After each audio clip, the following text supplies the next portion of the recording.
filles, là, ça rentre à pelleter, mais on les garde dessus. Je finis mon chiffre, je rentre dans la cafétéria, puis c'est vraiment la première fois que je me rends compte que, oh my God, il n'y a vraiment pas beaucoup de femmes. Il faut qu'elle se batte contre les machos. Le civiste, là, peut savoir parler, il est absent, là, il est complètement absent. Donc, il faut qu'il y ait la couenne dure, les filles, il faut qu'ils soient coriaces. Je suis rentré dans la génération des mononcles, là, puis eux autres, tout était bon pour te traiter comme de la merde. Excusez-moi l'expression, t'as beau être un gars, à cette époque-là, il n'y avait pas de femmes, mais c'était quand même ça, là, mais on n'est plus là. Il ne faut pas être gêné de dire qu'est-ce qui se passe.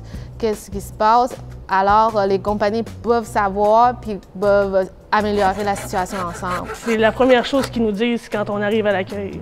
Si tu te fais harceler, c'est tout de suite les ressources humaines, tu parles à ton boss, puis c'est tolérance zéro. Quand on entend un peu les affaires désobligeantes, sexistes, etc., qu'ils peuvent avoir vécues, puis comment, tu sais, juste un peu de se mettre dans leurs bottes. Regarde mes bottes, puis regarde les tiennes.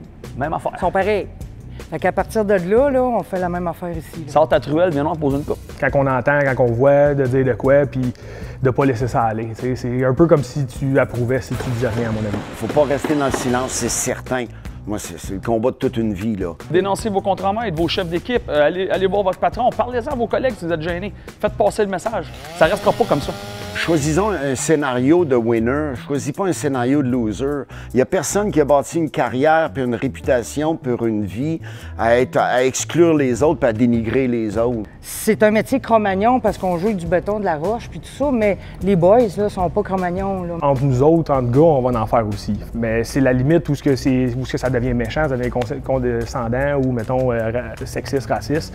C'est là que je me dis, c'est plus pour le plaisir, là. C'est désagréable pour la personne, là. Mettons un gars qui trouve une fille de son goût, t'inquiète, puis qui la dérange tout le temps, là, tu sais, peut venir aller le voir et dire, écoute, là, elle est là pour travailler, s'il te plaît, là, tu laisses tranquille, tu sais. Quand on avait des femmes, le message passait en début. On l'avisait les hommes. Il y a des femmes qui s'en viennent, venez-vous.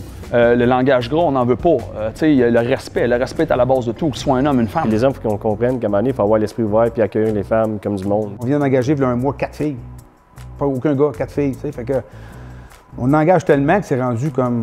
On en fait même plus de cas, là. Peu importe tu viens de où, tu viens de Chine, tu viens de n'importe quel pays, mais à la fin, tout le monde travaille fort pour le grand projet.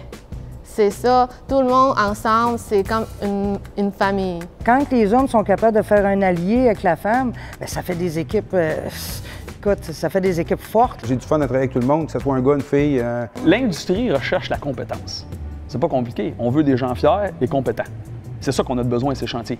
Puis la compétence, c'est pas genré, puis c'est pas une couleur de peau. J'ai pas dire à ma fille, regarde ma fille, c'est maman qui a conçu ça avec mes collègues de travail.